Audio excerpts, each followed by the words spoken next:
Hi there, this is Michael Becker with Identity Praxis. I'm a member and strategic advisor to the Mobile Ecosystem Forum. I'm also a member of the MEF's Personal Data and Identity Working Group. In the MEF PD&I Working Group, we cover a wide range of topics, including mobile identity, the emerging personal data economy, the growth and application of people-centric regulations throughout the world, and we advise and align with the MEF on its annual Global Consumer Trust Study, and so much more. In our September 2021 working group meeting, we were really fortunate.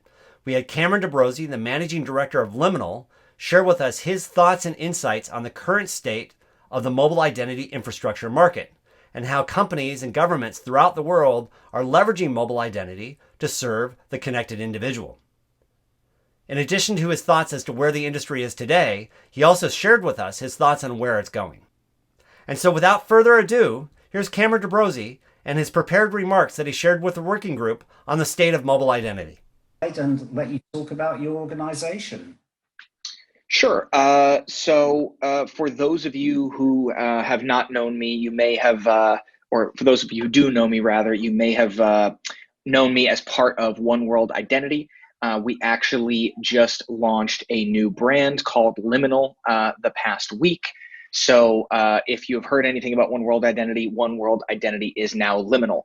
Now, what is Liminal? What was OWI? We are a boutique strategy firm focused specifically on digital identity, fintech, and cybersecurity, but really anchored around this view that we have put together of the broader market landscape that really anchors digital identity firmly at the center of just about every interaction that consumers have with the modern business landscape. How do we work with our clients in a number of ways, but primarily advisory services, research, and then industry engagement. Many of you may have attended our conference that we hosted in the past called the No Identity Conference. That was from 2017 through 2020 before COVID, shall we say, precluded safely bringing 2,500 people together in the same room. Look for more news on when we hope to be bringing folks together at large scale safely moving forward. But for now, we're really focused on the launch of our new advisory services membership platform. So if anyone is interested in that, please do reach out. Would love to share more. Won't burn a bunch of time here, talking about what we do. Would love to dive into the meat of this market landscape. You can go ahead and pull the next slide.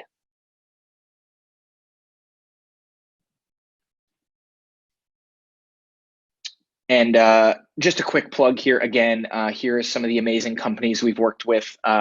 Again, in forging this view of digital identity, we really believe about more than anything, knocking down these silos between industries that have persisted, in our opinion, for too long around digital identity. That when we're thinking about digital identity, it must necessarily be completely inclusive of all different facets of how a consumer is interacting with, whether it's governments, non-governmental organizations, financial services organizations, healthcare, e-commerce, big tech, you name it. Really fundamentally think that digital identity needs to be applicable to all of those different use cases, and that a full 360-degree view of the entire digital identity lifecycle is required to drive progress.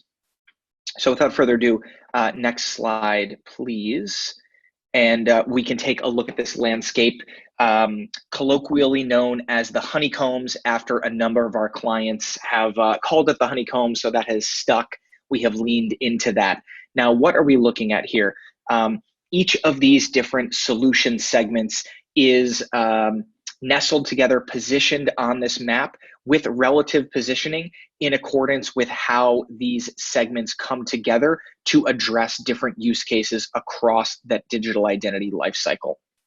So at a high level in terms of position, you can think of adjacent segments having a high level of influence over one another. Additionally, when you look at how they're positioned in space, the closer a segment to the middle of the map, the more likely it is to be an anchor for a broader digital identity platform. You'll see those platforms noted with this little node logo, if you will. We have kind of an outlier here on the corner with network infrastructure and security. But by and large, the closer you are to the middle of the map, the more likelihood that you can anchor a complete digital identity platform around that solution segment. One of the other key things to note is this color coding. So we like to think about each of these market segments based on the type of data that underpins it. Whether that data is deterministic, a prime example of that being a traditional credit bureau. Think a database with columns, name, address, date of birth, social security number, national ID card number, etc. These are first-party data sets, attributes kind of known to be true. You can just look those up in a database table. What is Cameron's phone number? It is this. Contrast that with the probabilistic data segments, these segments in yellow or amber, and those are predicted data that is constructed based on relational patterns. A prime example of this being, for example, fraud prevention and risk management. Let's look at a history of transactions that an identity has seen across a network. For example, the platform SIFT, prime example of this, and looking at, okay, based on what we have seen, what is the IP address of this device? What is the browser fingerprint? What is the transaction history? Let's make an inference and calculate a risk score for a given new transaction. I don't know this transaction to be fraudulent or safe, but I'm going to crunch on a bunch of different data sets and calculate some probabilistic assumptions. Last but not least, we have our self-managed data segments. These are in pink or red. And these are pieces of data that are individually attested. So think a password, for example, like that is defined by the user. They are the one who is creating that or has the opportunity to modify that. Now, why is this important? Because we feel that the type of data that underpins these segments really informs the possibilities for how that segment might influence other segments and how these fit together into solutions. Now, what does this mean practically speaking? I think the best way that we have come up with to kind of explain our broader perspective is that we do not see digital identity as a what, but a how. Digital consumers are not looking to purchase digital identity in the abstract. Enterprises are not looking to purchase digital identity solutions in the abstract. What do consumers want to do? What do businesses want to do? They want to meet their demand for use cases. So consumers, I want to safely apply for a mortgage from my mobile device. I want to log into my bank account to check my balance. I want to send $100 to my friend who treated me to dinner the other night. I'm not thinking about, oh, I need authentication, or, oh, I need an identity wallet, or, oh, I need a password manager. I'm trying to get access to the things that I want to do that make my life easier. On the flip side of that, businesses, same thing. Businesses, by and large, do not say, I'm in the market for biometrics, or I'm in the market for an identity and access management solution. They are thinking about, how do I manage my customers across the digital identity lifecycle? How can I understand who my customers are? How can I meet their needs? How can I bring them on board my organization? How can I shepherd them through onboarding into the management of their relationship? And then, if that relationship comes to an end, how do I close their account? If they want to purchase additional services from me, maybe across different lines of business, how do I provision that access? How do I understand my risk? So this fundamental shift of digital identity is not a what, but as a how. I think is a really critical piece of our broader perspective around how we view this landscape. Now, the easiest way I've kind of thought of to make heads and tails of how these solution segments fit together, and the fact that solution segments do not align one-to-one with these hows. Think about a bank, a fintech that is looking to launch, and they're looking to understand their digital identity infrastructure. They are going to piece together their platform by almost drawing a snake or tracing a through line across multiple of these segments. So if you're spinning up a de novo bank from scratch, what do you need? Well, you need some regulatory compliance and transaction monitoring. You need KYC and entity verification. You're going to pull in data around the identities of the people you're onboarding and their financial profiles from a data aggregator and credit bureau. You are going to leverage an identity verification and document verification solution to understand the identities of those consumers who are coming in, so you know who to look up from that credit bureau. You are going to engage with a fraud prevention and risk management platform to understand on a transaction basis, is this transaction fraudulent? You are going to leverage a mobile identity and device intelligence platform to understand the risk of the mobile device that is looking to create that account. You are perhaps going to leverage biometrics in conjunction with an authentication solution to re-authenticate those users once they have come into your platform. This is all going to be anchored around a customer identity and access management solution, which necessarily is going to interface with your workforce identity and access management solution, how your employees are accessing that customer data as well. So you can see, even though this is kind of, in the macro sense, a single use case, which is how do I, as a fintech, understand my customers and understand the risks they are presenting and mitigate them, we are tying together a number of different individual solution segments. And as it stands right now, probably stitching those together with my own proprietary technology stack. I need engineers, I need resources that help me bring all of these disparate solutions together into my digital identity platform. Now, what does that mean for the future of the market space? I think you may have picked up on the fact that we see, if you think about almost a gravitational pull towards the middle of this landscape, that the necessity of solutions being tied together to meet these use cases across market segments is going to necessitate consolidation, interoperability, partnership, or acquisition as we move towards a more unified view of digital identity within the enterprise.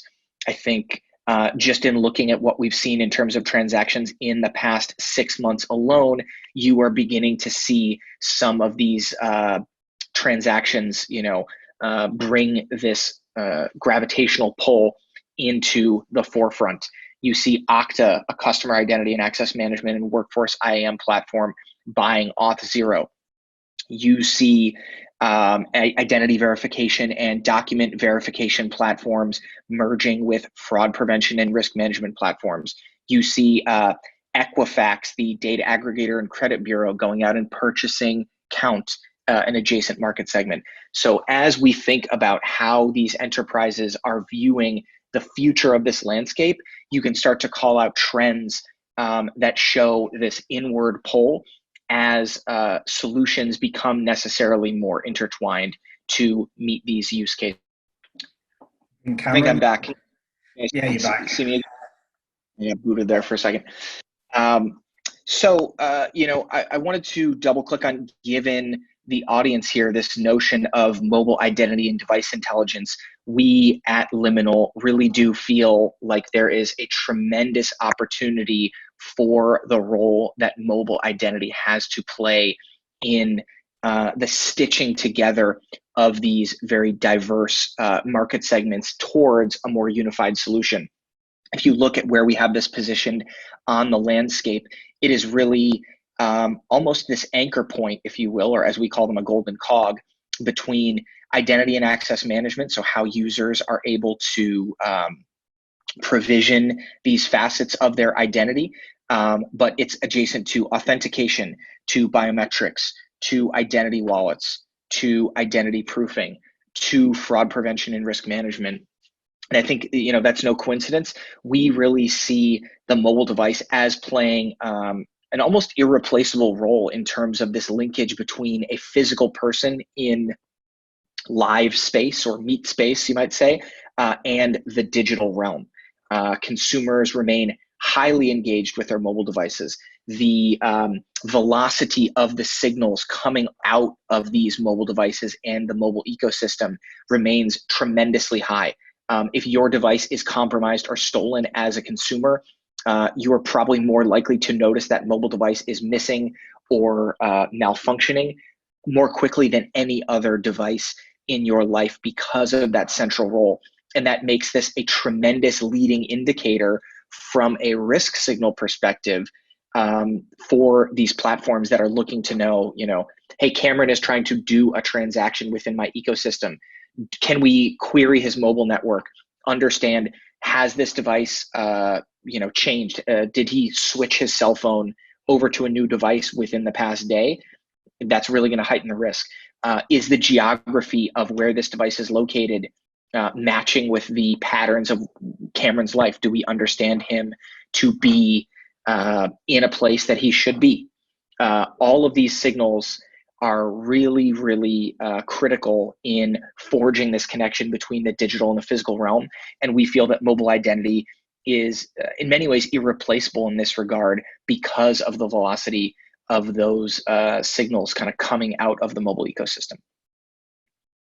I know I've been talking a lot, so I do want to open it up for any questions if anyone wants to take a deeper dive into any of these notions that I've just put down on the table. Yeah, Cameron, I've got one. Thanks again. I'm excited we brought you here from the last talk we had. So you've talked a lot about this idea of identity. Can you define that term in relation to personal data? Yeah, in many ways, I think personal data could be thought of as a broader synonym for identity. Like when I think of identity, first and foremost, I think of identity being a series of attributes that are attached to a person. Those attributes can be something as rigidly defined as a social security number, but they can also be as abstract as the way and angle in which I hold my device when I'm typing. It could be healthcare IoT data. It could be historical geolocation data. It could be a calculated credit score. It could be my hair color, my eye color, my weight.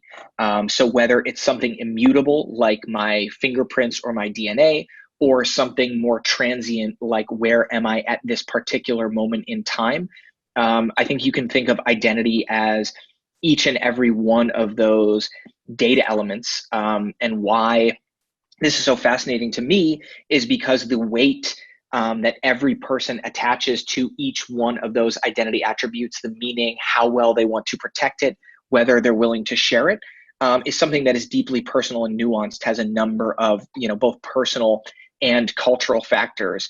And that I think is a main driver of why you see different markets, even within a different nation, different regions taking different approaches and having different feelings about digital identity and some of these new key questions that we're looking to unpack as an industry. What type of data do I want to share? How should industries have access to it? Because of this deeply personal nature.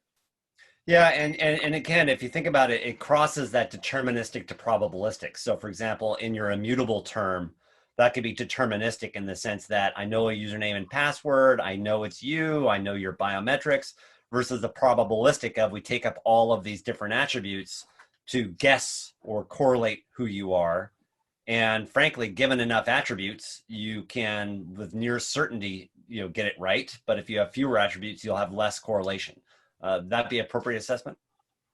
Yeah, I think so. And I think we are seeing more and more of the terminology of kind of the ad tech, MarTech space in terms of those early identity graphs that they put together to understand, okay, what is the relationship between these devices and can I tie them to kind of a legal identity? This notion of precision versus recall, how many attributes do we need to get to a point on the graph where we can hit what we feel is a high level of confidence about what this identity is.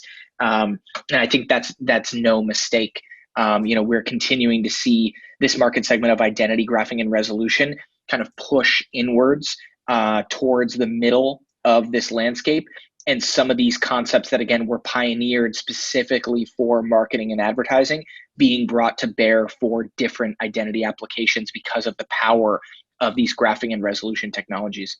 Well, and again, going back to what you said earlier too, a lot of it's, I think, revolves around risk-reward ratio, right? In the sense that depending on the reward that I want to get to the risk that I'm exposed to in determining your identity will determine how far I need to go down that path. So if it's $10, yeah, I'll get 70% right. If I lose $10, it's not the end of the world. If it's 100,000 or 1,000,000, I'm going to really need to know who you are. And I think that's the spectrum, I think, that plays into that. And so risk reward is not part of the decision, yes? I think we are seeing leading platforms take that into account when it comes to how they are balancing, what I think of in many ways, some folks want to think of as a seesaw, where you have level of assurance on one end and level of friction on the other. And the notion that they're inherent trade-offs, like the more assurance that I get, the more friction that my user needs to be subjected to. I don't necessarily think that's the case. I think we are seeing the solutions that are best in class be able to raise the overall level of assurance without putting undue amounts of friction on the user. But I think to this point I raised earlier around the cultural and kind of personal nuances that impact digital identity, consumers in many ways actually have come to expect certain levels of friction around transactions. And when they don't experience a set level of friction, given the risk that they see in a transaction or the level of difficulty that they feel is assigned to a transaction, they get nervous. I'm going to steal one of our founder Travis's anecdotes, but when he was working at Google, they had launched the kind of Google Wallet app initially.